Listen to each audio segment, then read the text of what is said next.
ताबिरिबा अमदि मिटेंग ताबिरिबसिंबु अहानबमक्तदा इकाई खुमनजुबग लोइनना तारामना ओक्चरी ngasi amuk pumnamakidamag pujarikliba film asigi maming The Room haiba film asi 2019 ge April 15 da release tawkiba thriller amasung drama da base tawba film amani film asidagi aikoina khangba ngamgani madudi aikoi miyoiba asi apenba naidaba jiba amani aikoida awatpa ama leitrabasu matam aduda aikoina amuk ahenba soidana pamlakani haiba adu film asigi warida phongtokli film asigi wari asi matai manau ani ki wari ni nupa asigi maming Matt kawi aduga nupi asigi maming na Kate kawi makoi ani na city macha amada yum ama lodun lerami Matt asi artist amani aduga Kate na translator ama oirami adubo makoi ani makna makoi gi thabak sing adu thadokhi maramdi makoi ani na mafam asida atopa thabak amamam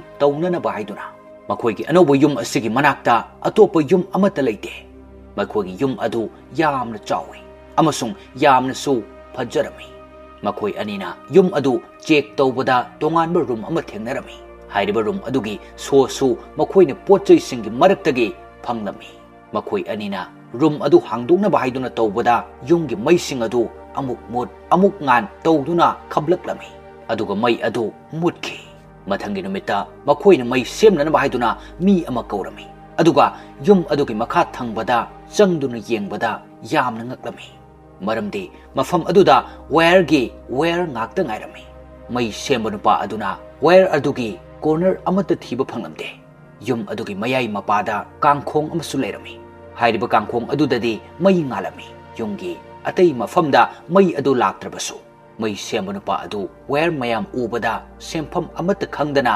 thoglakami aduga meta chatlamdai adu hairi angakpani nakhoini yum asi loribase yum asi matam kayadagi kanamata leiraktana pumhang hanglaga leirakpani mamangdi yum asida leirambadasu yum asida hatkribani mai semba nupa asigi wa asi taraga met wakhal kaya ama khalatuna kiba phawrami wari asi met namagi nupida haidoklamde aduga mahakna internet thibada soglising amaga chamapan humphutara mangada yum asida matai manau anibo nupa macha amana hatki haina khanglami nupa macha aduna hatkriba matai manau ani adu kari maramgi hatkriba no haiba adudi ngasi phawba kana amatana khangnaramde nupa macha adu phaduna psychiatric hospital amada thamki wari asi metna pomnama khanglaklaba matamda matha yamna saduna room amada lem ama thanduna mathanta phamduna lerami metna matha yamna saba aduda yu lekli amata leirabadi haina mabuk ningda ninglami maduda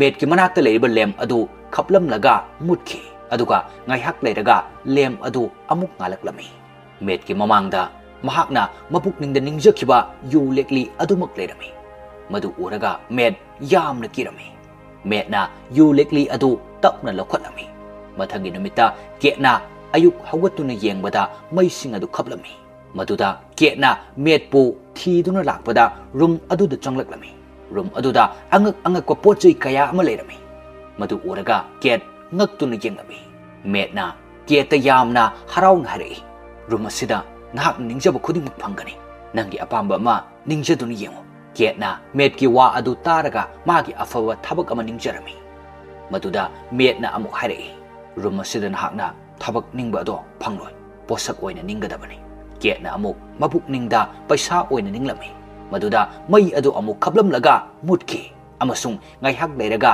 mai adu amuk ngalaklami metna yengbada ketna ningjakhiba paisa adu room asigi kasin amada lerami madu oraga ketna afaba oiroi haina khalami adubo metna wahi kaya haiduna ket pusu gyan tahanduna makoi ani yamna nungaina leiba horami makoi anina atang ba dress amasung diamond sing room adudagi ningduna phanglami chanaba kaya su marang kaina awatpa amata leitana makoi ani party tawduna nungaina leirami asumna makoi anina paisa mayam ama paikhatuna thamlami makoina room adudagi posak kaya marum lawrami matam kharagi matungda room adugi matam loirakadore haibadi room adugi kanaba adu loikragani ket awatpa amata leitrabasu wakhal nungaitaba amuk hauraklami matam asida metna keta family plan tawduna angangi wari tawrami maduda ketna yaramde maramdi hana sumamangda ket anirak angang yauramlaga kai kibana Matang asidagi makhoi ani yamna kanna yetnarami. Metna sauraduna yum asidagi asauba adu fathanaba haiduna thoki. Ketna yum asida mathanta nungaitana phamduna lerami. Tanja asida ketna wakhal ama lakpadagi room aduda changduna angang ama pami haiduna ningbada angang ama phanglami. Metna mayumda halakpada angang kappagi makhol tabada yengba changlaklami. Maduda angang adu leirambaduda metna keta yamna saurami. Aduga hairagi nahakna ngasi tawramlibasi karino. Aikoina room adudagi apamba potsai sing tabak ninggadabani. Miyoibagi punsi ningba sidi aranbani. Masi kona kari orakani haiba kanana khangi. Asumna makhoi anina angang adu amuk manghankibasu yadabanina upai leitana lerami. Metna yum aduda murder tokiba adugi matangda internet yamna kupna thigatlami. Matam aduda metna khangami. Madudi mihatpa adugi maming John kawi. John yum asigi aningbu phangba room asigi maramdagi matai manau ani adu hatkibani. Metna wari asi khangbadagi psychiatric hospital da chatuna John ga unarami. John metpu ubada khanglami. Madudi yum aduda makoisu leire haiba. John met ta hairai. Yum adudagi yariba makai yamna thuna chatkibana nangi afabo oigani. Metna John ga unaraba matungda mayumda halakpada lambi da gari adu petrol haplami. Metna petrol hapagi paisa pigi haina pocket humbada paisa amata yauramde. Paisagi mahuta uful oina yaurami. Matang asidagi room adugi matangda aikoina khangi. Madudi room adudagi phanglakpa posak khudingmak yum adugi mapanda thokpaga uful onduna mangi haibase. Metna madu khanglaklaga mayumda yamna thuna halaklami. Aduga room adugi matangda akupa maram khangnanaba haiduna thugaiduna yenglami. Metna mafam asida wire mayam sing asigi atokpada kari amata phanglamde. Wire sing adu mafam adu khakta natana yum adugi masa thungna lerami. Mathangi sinda angang adu thiemba ngamdana yamna kaplami. Maram asina ketna angang adu yum asigi mapanda puthoktuna themge haina tawbada metna keta angang adu mapanda puthokinu haina thinglami. Adubo ketna metki wa adu lawdana angang adu mapanda puthoklami. Angang adu yumgi mapanda puthokpa aduda yamna kanna kablaklami. Amasung angang adugi sakpham adusu olaklami. Ngaihak leiraga angang adudi kapkhidre. Adubo ketna yamna kanna lauraduna metpu koktoklami. Metna mapanda thoklaktuna makhoi anibu yum manung aduda pusilaklami. Matang asida angakpa thokdok ama urami. Madudi angang macha adu chahi 7-9 gi nupa macha ama olaklami. Matang asidagi aikoina amuk khangba ngami. Madudi room adudagi thawai panba jiba phanglabadi yumgi mapanda thokpada ngaihak leiraga chahi asum yam khalatuna hanuraga sikhigani.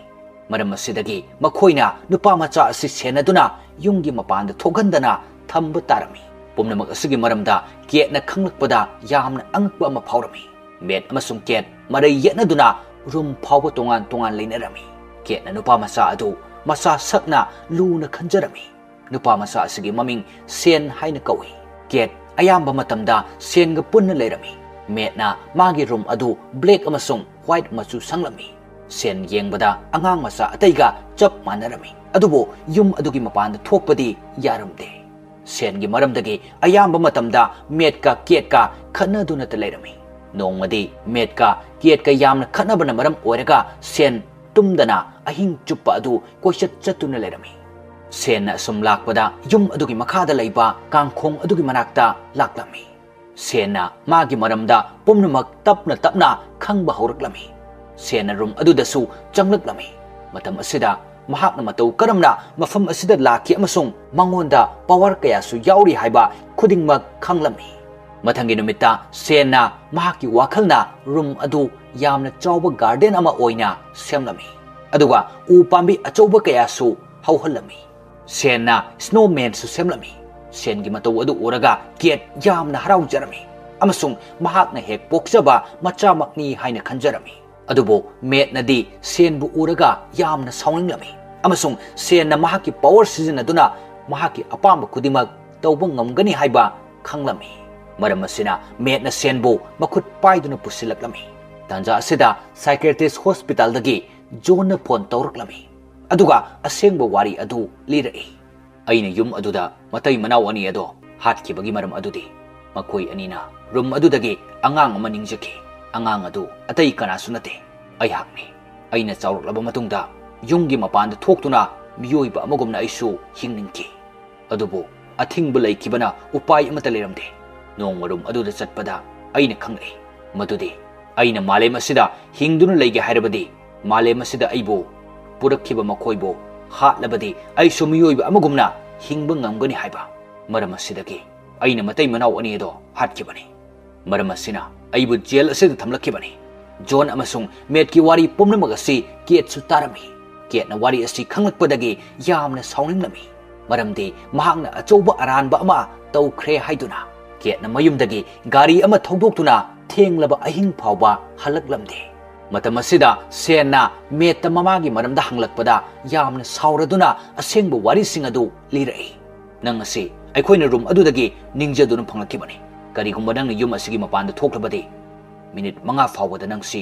chawkhiduna ahal oiraga sikhagani asumna hairaga metna senbu yum adugi mapanda puthokna ba haiduna tawrami maduda met ki wakhalda angang asigi kari maral leiduna aina aranba si tawgadawribano haina khalakladuna metna senda lale haina haisiduna wari libiduna mapa macha amagumna tuminnarami ahingi thenglaba matungda kietna mayumda halaktuna metka senga punna leiramba adu uraga yamna haraujarami ngaiak leraga metna mikap thoglakuna ket ki room da changlaklaga makhoi ani leiminarami matam aduda senna thong marumdagi lonna yengduna mamagi apamba thamoida phawrami senna wari pumnamag adu khanglaba matungda nongma mayumdagi mapan thogloraga chahi 13 muk suraga yum aduda amuk changlaklami senna yum manungda changlaklaga met pu hatnaba tawrami thogdok asida ket soktuna wan thaki ket na kian tarakpada metna ket ta hairai thogdok aduda aikoi ani nongmai adu munabada soibadagi sen do sikre pau asi taraga makhoi ani mak yamna nungairamde maramdi angang adu masa sakna leiminnarakpana mathangi numita ket na hairai ayum asida leiningdre atopa mafam amada phongduna chatkrase wahi asi taraga metna khumlai aikoi kadai de chatkani aikoi de paisa so amata leitre yum asidagi aikoina aningba apamba khudinguk phangni masida dum leiba tabani ketna met ki mataw adu uraga ngaklami amasung metna keta force tongnana bahaina torakpada ketna inthoklami aduga matang asidagi khanglai madudi met adu asengbagi met oiramde sena magi power sizinaduna ket pu pamjabana met saduna leibani sena room adu yum aduga chap manana oihalaktuna kietna wan thaduna leiringaida purakhibani adugo yum adudana met wan thaduna leihaurami met again tarakpada yum adu thongna kiet amasung sen bu thirami adubo mafam amatada phanglamde met na room aduda lakpada room adu lok tawduna leirami maramasdagi met na thangnaba wall amadagi lisinduna changbada wire mayam ama leirami wire sing adu haidoktuna thoglakpada mayum aduga chap manaba yum ama urami yum adu uraga metna pumnamak asi sena tawbani haiba khanglaklami aduga yum aduda changlaklami ketna met ani suba aduda yamna ngaklami aduga asengba met kanano haiba khanglamde ketna sen haina kobada asengba sen aduna khumlakpadagi ketna senbu yum adugi istiardagi intharamlaga met puduna yum asidagi thoglaknaba tawrami maduda sena magi powerna yum adugi structure sing adu olhanduna mapanda thoknaba lambi adu khanghalamde ket amasung metna aruibada yum adudagi sen thoraktuna makhoigi asengba yum aduda sen sillaklami maduda senbo makhoigi matung inaraktuna tanaraklami sena yum asida changlakye haina tawbada metna senbu konduna yum adugi mapanda puthoklami ketna yum adugi thong adu thingjin kibana sen manungda changma ngamlamde maramasdagi sen tapna ahal oiraktuna khudak aduda siki madu uraga ket yamna nungairamde maramasdagi makhoina yum adu thadoklamlaga atopa yum amada hongduna laiki asumna matang asida film asigi aruiba saruk oiki mathangi nungairaba film amada amuk hanna channel asimaktada thengaminasi ngasigi oinadi bomnamakpo amuk hanna ikai khumna jaraga matang asida tension jari